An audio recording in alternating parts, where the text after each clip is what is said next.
What's going on, everybody? I am back to break down the 6-game NBA DFS slate on DraftKings and FanDuel. Excited to get into the breakdown.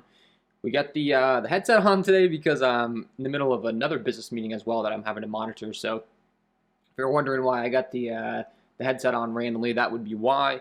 But excited to get into the breakdown, giving you guys the top plays. As always, don't forget to stay tuned to the end of the video for my lock of the night.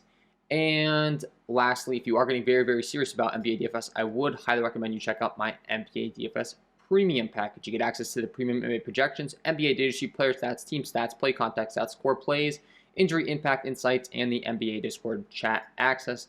Thank you to all the current Patreons. Want to make sure I put their names up on the screen real quick. Give them a shout out. Really do appreciate your guys' support. A-Dub, Adam, Anthony, Asaph, Brian, Cody, Josh, K-Ped, Michael, Mike, Patrick, Renard, Smoothie, Tap My Life, Timothy, and Tucker. Thank you all. And with that being said, guys, let's go to start getting into the slate. If you feel like this breakdown provides you with any value throughout, would greatly appreciate it if you hit that like button, subscribe to the channel, hit the notification bell.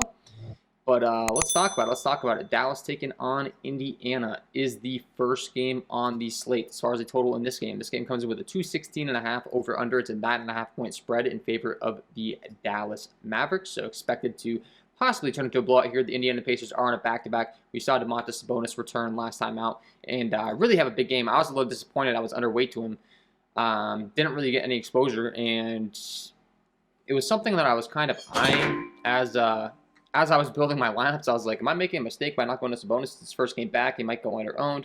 And next thing you know, in hindsight, I was making a mistake. He did have a big game. It's a question of, is he going to be in on a back-to-back? I would expect that he is. I don't think there's going to be an issue there. So I do think that Domantas Sabonis could be an interesting option here. And it's going to be him and Karis LeVert, really. If this game's going to stay close, it's going to be them carrying the team. We know Karis LeVert isn't always the most efficient from the field, but he is going to get lots of shots attempted with there being no Brogdon, with there being no Miles Turner now. It's really going to be him and Sabonis, especially if Sabonis is ruled out. And the same can be said for Chris Duarte. He would be my third favorite option, would be Chris Duarte. So if you want to go there, certainly do not hate it. But, sorry, guys, have to mute someone on the Zoom. But, yeah. If you want to go there, I don't hate it. He's a third option. And as far as the starting lineups are concerned, for the other side, it's pretty obvious. It's Luka Doncic. It's Kristaps Porzingis. Other than that, I'm not too intrigued. Jalen Brunson's kind of intriguing at a 6-1 price tag, I will say. His price tag just continues to be reasonable enough to where we might want to have some exposure there. But outside of that, not too sure that I'm wanting to go too many places in this game. Like, just taking a quick look at my projections, making sure I'm not lying to you guys. Yeah, Jalen Brunson grades out the greatest play at the 6-1 price tag. And then on the other side for Indiana, I do think that O'Shea Brissett is somewhat interesting at a .76 DK point per minute clip. But other than that, I'm not too intrigued to be going anywhere here. Even O'Shea Brissett, like, we really want to be going there on this slate. I think there's going to be some better options. So talk about it as we go along here. Boston taking on the New Orleans Pelicans, second game on the slate. This game comes with a 213.5 over under. It's a 5-point spread in favor of the Boston Celtics. So the Celtics are expected to not exactly blow the doors off the Pelicans. So this game should stay close. Once again, we have some injury news though. Brandon Ingram, Jonas Valanciunas listed as out right now. That's going to change to questionable later on in the day. I can pretty much guarantee it. They might be back in this game. That's obviously a big piece of news. If they continue to be out and we see a Josh Hart, a Devontae Graham take the floor once again, Devontae Graham being listed as questionable as well. And he exited the end of the game and didn't return. So could be looking to some more value to be jamming in our lineups with the New Orleans Pelicans once again. If all of these guys are out, you know, Nickeil Alexander-Walker, we're going to have a lot of interest in. If Jonas Valanciunas is out, Hernan Gomez is going to become a pretty intriguing play. Once again, obviously, put up 51 DraftKings points last time out. His price tag has not gone up anymore. So I'm certainly going to have a lot of interest in a Hernan Gomez. A lot of these Pelicans value pieces, if indeed these Pelicans pieces are out. If Brandon Ingram, Jonas Valanciunas are back, obviously they're going to be the most dominant, high upside guys in this particular spot. So they would be the ones that you're really looking to go to on this slate today. For the time being, I don't have them projected as in. So Jose Alvarado, Devontae Graham looking like decent plays for me. You also have Nickeil Alexander-Walker looking really good here. I've got him projected for a lot of minutes, though, so for the time being. So certainly some big news that we got to be waiting on. Running it back on the other side, the Boston Celtics really do get a great matchup here taking on New Orleans Pelicans squad. The first guy I'd be looking to is Robert Williams at 7-1, just based on his price tag and his upside. Robert Williams has been very good on the season. And when you're factoring in his permanent production and his price tag, he just grades out as like the best upside at his price tag play on the Celtics side of things. However, with that being said, obviously the top pay-up options are going to be a Jason Tatum and a Jaylen Brown. That's where you're going to be looking to go on this slate today. And as far as the Boston Celtics are concerned, that's pretty much it. The only other guy you could possibly be looking to is a Marcus Smart. But other than that, not too sure that I'm going to be looking to too many Celtics guys because they're looking fully healthy. There's going to be some other options that are probably better on the slate. And the Celtics don't run too deep in the rotation, so it's mainly those solid guys. Paying up for Jason Tatum or Jaylen Brown certainly does make some sense to me in this matchup against a Pelican squad that is, like once again, these guys are not good defensively. So for me, they're certainly going to be making a lot of sense to be targeting. And you want to target them mainly with the Jaylen Brown and Jason Tatum pieces. Next game on the slate, we have Sacramento taking on the Philadelphia 76ers. This game right now comes in with a 221 over-under. It's a 10.5 point spread in favor of the Philadelphia 76ers, so expected to possibly turn into a blowout here. The Kings have been very bad as of late. We know they're terrible defensively, though, so they're certainly a team that we're willing to target. And we know the type of upside that Joel Embiid possesses and the type of usage that he's been getting as of late. This guy has been going off on a permanent basis, been ridiculously good as always. But you factor in that there's been no Seth Curry. His usage has just gone up even more. Seth Curry is listed as questionable right now. That is actually a very big piece of news. Furkan Korkmaz, Matisse Thybulle, all those guys are going to get much more usage if there is no Seth Curry. If Curry's back in, that is going to take down the usage quite a bit for most notably Furkan Korkmaz, but also Tobias Harris and Joel Embiid. I mean, Tobias Harris has really benefited, I think, from Seth Curry being out. So if Seth Curry's back, it makes me far less interested in Tobias Harris. I still think he's going to be a good option overall. He's priced very reasonably. Like we talked about, the Kings are just not good on defense, so I'm willing to target them. The Sixers have a 115 implied total. It's going to be a lot of Tobias Harris, a lot of Joel Embiid, a lot of Tyrese Maxey if there's no Seth Curry. If Seth Curry does return, it's going to hurt Tyrese Maxey. It's going to hurt Tobias Harris. So just keep your eyes on that. I still think they're going to be great plays. There's still going to be a lot of minutes to go around in this rotation and a lot of usage for these guys. So I just have to limit my exposure. I wouldn't be able to go to all those guys. And then running it back on the Sacramento side is my favorite options. De'Aaron Fox listed as questionable this one. If he's back in, it's going to be him and Tyrese Halliburton, the top price guys that I'm most interested in. They're going to play the most minutes. They're going to get the most amount of usage. And if there's no De'Aaron Fox, Tyrese Halliburton becomes a really good play here. We're still waiting on that news, so obviously we can't really elaborate on it too much here, but that's all I can say. If Fox is out, Halliburton gets that big bump. He's been a letdown the last couple times out, but we know the usage is there. We know the upside's there. If there's no Fox, he would still be a big priority for me. If Fox is in, I like both of them. And then my favorite option on the Sacramento side, well, from a floor upside, I mean, Harrison Barnes at 6'2" is really going to make a lot of sense as well. He's been getting a lot of minutes. Decent fantasy point producer, but the minutes are there. 43 DraftKings points last him out in 36 minutes. And then my favorite option at its price tag is going to be Rashawn Holmes at a 4.8 price tag in this game. Just priced very reasonably. We're seeing his minutes start to climb. He's gone from 24 minutes to 28 minutes. Hopefully we see him get up into that like 30 minutes or so range. If we do, that's a big deal. I've got him projected for 24 minutes right now, and he's still grading out as a pretty decent play for me at 4.8. So I would certainly be willing to go to Rashawn Holmes in this one. Washington taking on Memphis is the next game on the slate. As far as the total in this game comes in right now with a 228.5 over under. It's a 5.5 point spread in favor of the Memphis Grizzlies, so expected to stay close. Expected to be a very good game environment, and for that reason, on a small Saturday slate, gonna really want to be loading up on this one, to be honest with you. It's gonna be fantastic. Targeting a John Morant specifically on the Memphis side. His usage has been phenomenal as of late. 10-3, he's got priced up, but for good reason. This guy's been scoring on average in the mid-60s. That is really good stuff. As far as I'm concerned, until he's priced up in the 11K range, you just keep playing him a lot. Really going to like him. I'm really going to like the other guys that are getting a lot of usage on the Memphis side with no Dillon Brooks. Who are those guys? That's Jaren Jackson. That's Desmond Bane. So these top three guys really going to be grading out as top priorities for me on this slate tonight that I really want to be getting exposure to. And the same can be said for the other high usage guys on the other side in Washington. Who are those guys? Bradley Beal, Kyle Kuzma, Spencer Dinwiddie. Those three. Especially if we get confirmation that any of these guys are ruled out. On the Wizards side specifically, that would really benefit if Kyle Kuzma or if, let's say, Spencer Dinwiddie rests today for some reason. I don't think that's going to be the case. They're not on a back-to-back or anything. They haven't played since the 25th, so, I mean, or Spencer Dinwiddie hasn't, so I'd expect that he's good to go. But those three guys I'm really wanting to lock in on. As far as anyone else in this game, you could take a shot on a Steven Adams at 4.7. I do think he's priced very friendly. He continues to not produce enough, but he continues to be graded out as a good play in my projection model. I mean, I've got him projected for around 30 minutes. He's putting up 0.98 DK points per minute. That's really good stuff at his price tag, and the same can be said for Brandon Clark and D'Anthony Mellon. I mean, I really like these guys. So D'Anthony Mellon at a 4.6 price tag had a really big game last time out, if I remember correctly, on this back-to-back. He had 28 minutes, 40 DraftKings points. He possesses that kind of upside every single time. So I mean, these guys are a little bit dicey, but in a game environment where it's a fast, up-tempo game, I think it makes a lot of sense. Jaren Jackson Jr. at 6'8", we already talked about it, but I'm really going to like him. Desmond Bane at 6'2", really going to like him. And then the Ja Morant pay-up option. So that's kind of who I have more interest on the Memphis side of this game, just based on how the rotation and usage is going right now. Do have interest on both sides, though, if you do want to target this game. Next game on the slate, we have Toronto taking on Miami. Miami is typical for just ruining a fantasy environment for teams. They really slow the pace down, so I really don't like targeting Miami games. It's only a 207.5 over-under in this one, 5.5 point spread in favor of the Miami Heat.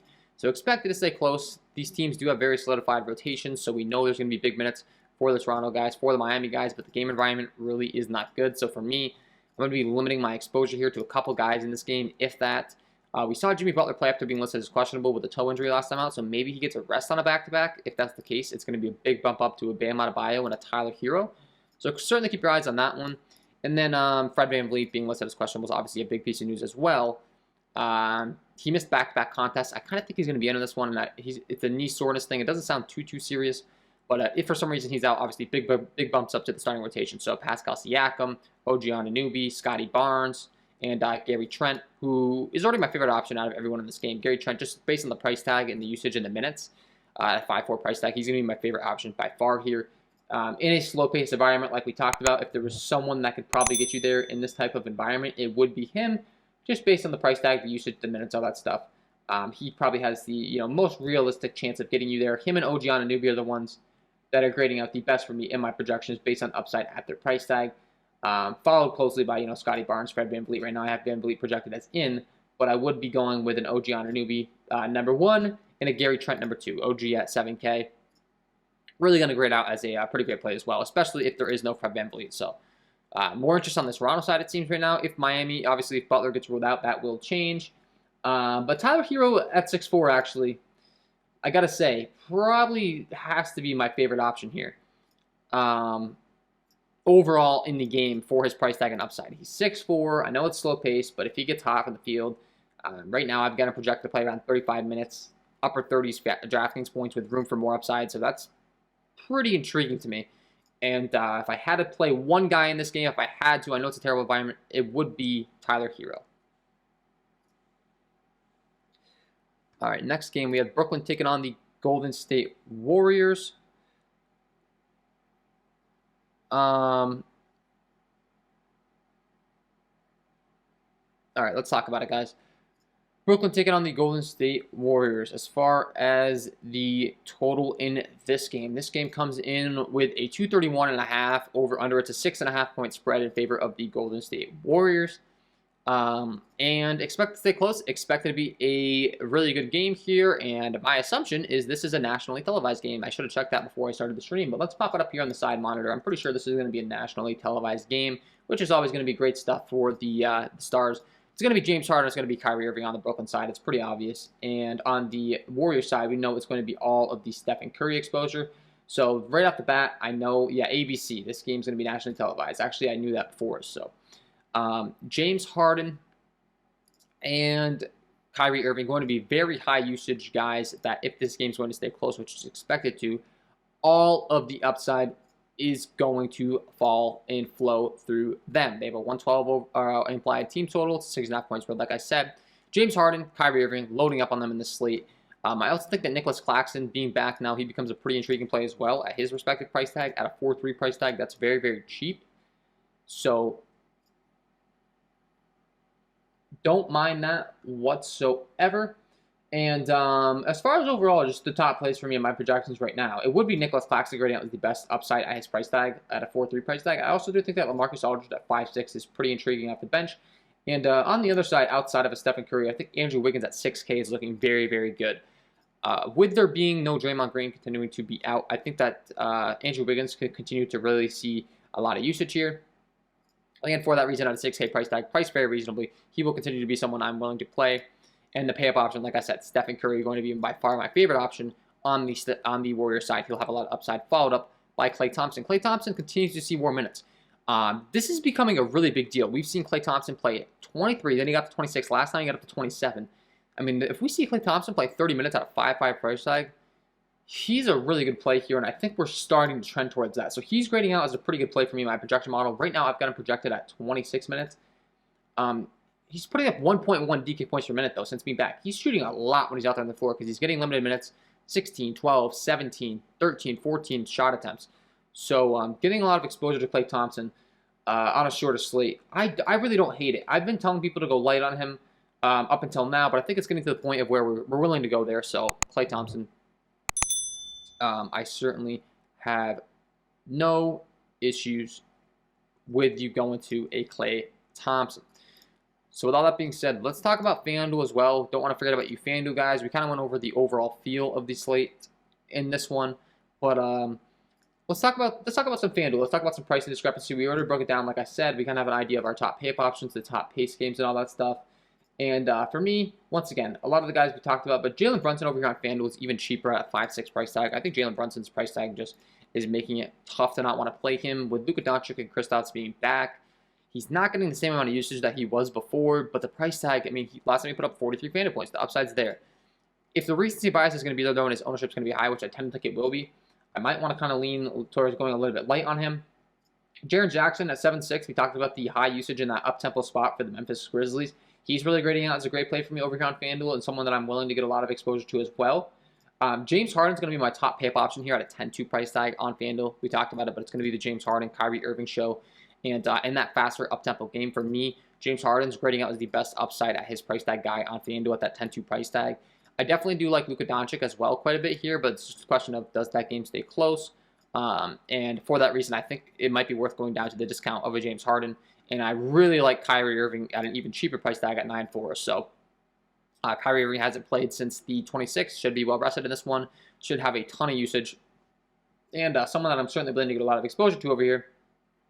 And then Stephen Curry has a pay-up option at 9.5. I do think it's pretty intriguing. His price tag makes it a lot easier to get to him over here on FanDuel. So I just will say that. It's a lot easier with that 9.5 as opposed to the DraftKings price tag.